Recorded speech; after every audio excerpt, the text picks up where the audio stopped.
You're telling me that you need a video on how to use Blaze. Isn't it very simple to just drop her infinite skill and you're done with your day? Well, I'll tell you what. Let's try to use this video to teach you as many new tricks as possible of Blaze. It's going to be a challenge, but I think it's going to be a fun one to see what you didn't know of her.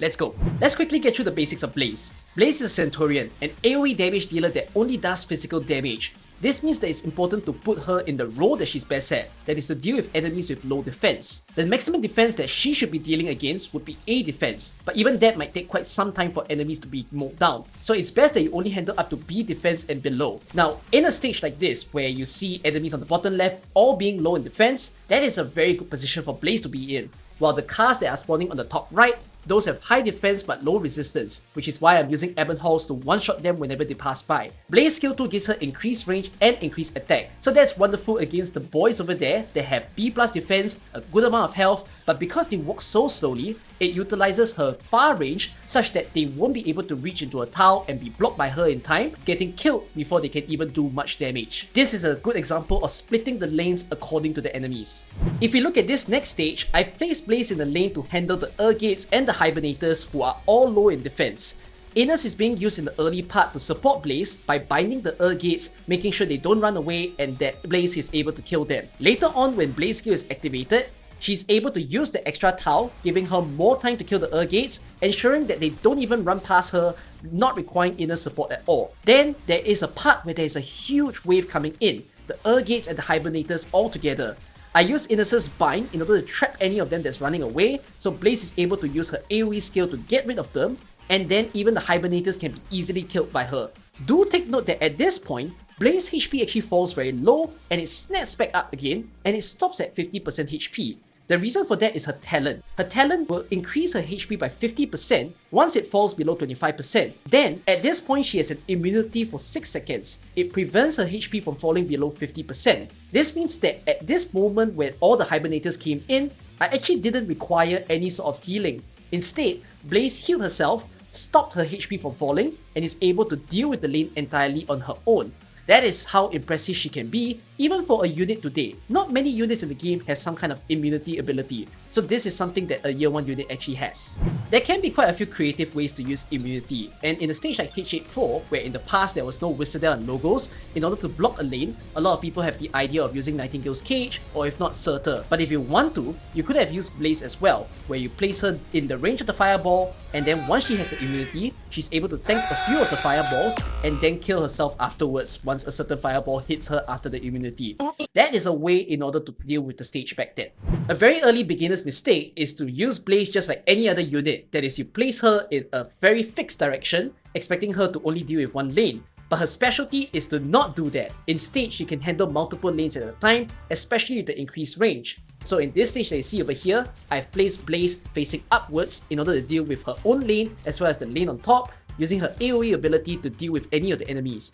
And then in the stage like this, where a lot of the enemies are again weak to physical damage, I place Blaze facing downwards along with Saria to do the healing for her. Saria and Blaze was a very popular pairing back then, and even in a stage like Lingering Echoes, it worked out over here where Blaze is able to mow down all the enemies, including the mini-boss herself. As a Centurion herself, her trait states that she attacks enemies equivalent to her block count.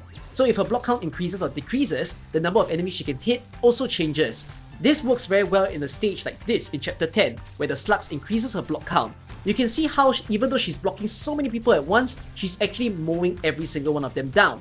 Aya is able to give Blaze an additional max HP, which is why Blaze is able to survive the cannon that has 3000 true damage. This idea of block count could be effective with units like Palas, Nian or Heidi. You could do it in creative ways where you increase her block count so that she deals more damage to more enemies. Another typical way of using Blaze is to do a Conga Line. So the idea is to arrange units like Horn, Taunts, Blaze and then Saria, and you do them all in a single straight line, giving a kill zone for the enemies. But let me then introduce you the idea of a reverse Conga Line, where if you only expect Blaze to be dealing damage, or there are other damage dealers but you want to make sure Blaze grinds down as many people as possible, you could do it in the way I show over here, where instead of facing Blaze forward, you actually face her backwards. The reason is that she's the only damage dealer, and you can see how I've lined basically defenders behind.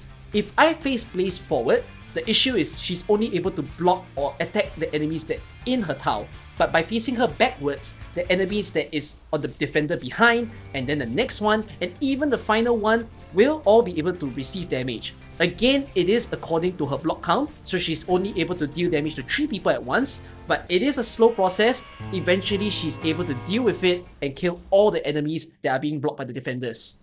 We haven't talked about Blaze first talent, which might be useful when you least expect it. Blaze has status resistance, which means that effects on her like stun, cold and freeze will have a shorter duration of being affected onto her. So in a stage like this where you see defense crushers who can stun her, what she can actually do is to recover herself much faster than other units. Most of the time, this defense crusher would have slipped past her, but because of their slow movement speed and because of her shorter time of being stunned, she actually wakes up and is able to kill off this defense crusher. This might be useful in stages that have a lot of such effects. Blaze skill 2 is definitely a bread and butter, but we'll give a little bit of screen time for skill 1 and skill 3 before this video closes out. Skill 1 is most of the time just viable in integrated strategies, where if you have a stage that doesn't allow for her to charge skill 2, you could use her like a redeploy unit, where you place her in a section of the map, use her skill 1 that has that offensive recovery, remove her, and then you can redeploy her somewhere else. This is only being used if you have no ability for her skill 2 to pop up. Let me try my best to show you when's the best time to use Blaze's skill 3. So I'm gonna place Gravel like this, okay?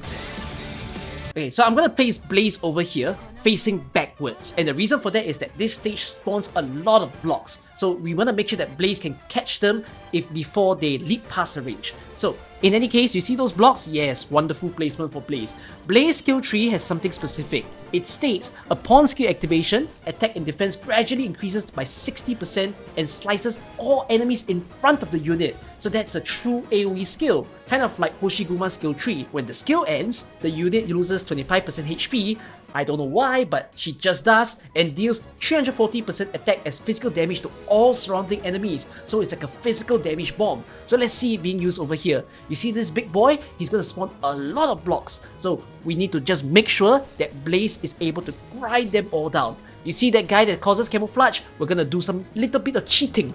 We put Texas over there so that Texas can deal with him. Hiya, that guy's so thick. Oh my goodness, wait, I need to block this guy. You know why? If I don't block him, Blaze's skill might not come up in time for him. So anyways, you see, Blaze is mowing this guy down. We activate the skill. And kaboom! You see how she does that true AoE? And it allows for basically all of the blocks to be killed. So anyways, we're gonna make sure that she is the only one dealing damage, okay? So what we're gonna do is we're gonna use this block. Okay. No. We can't bunch so many of them together, okay? Actually, you know what? Nah, come in. Come to me. Oh, shoot. Telosis, no. Okay, Telosis dies. It's okay. Guys. You see? Now they're all being blocked. Yeah. Let's do a true AoE. Woo! Yes. Kaboom! Kill! Woo! You see that? But why do you make your life so difficult? There is Reed Alter, there is Executor, there is Texas, Kirin Yato, Wizardel, Gen Alter. Even Rosmontis can do better through AoE than that. Hiya. Basically, Blaze skill 3 doesn't make sense to me anymore at this point in the game. So, would you ever need it? Almost never. That's what you need to know. Anyways, I've taught you everything you need to know about Blaze. Go ahead and build her, E2 her, and then just M3 her skill 2 and you're done with the day. Module can be considered. Module level 1 would just give her the ability to have more damage against blocked enemies. That is nice to have, but level 2 and level 3 just gives a very slight attack and ASPD boost. If you care about it that much, you can build it, but I do suggest that level 1 should be more than enough for most people. So that's how you can enjoy your Blaze. Let me know if this video taught you something new about Blaze, or if you are considering yourself a professional Blaze user. If not, I hope you enjoyed this one, and I'll see you in the next one. Bye bye.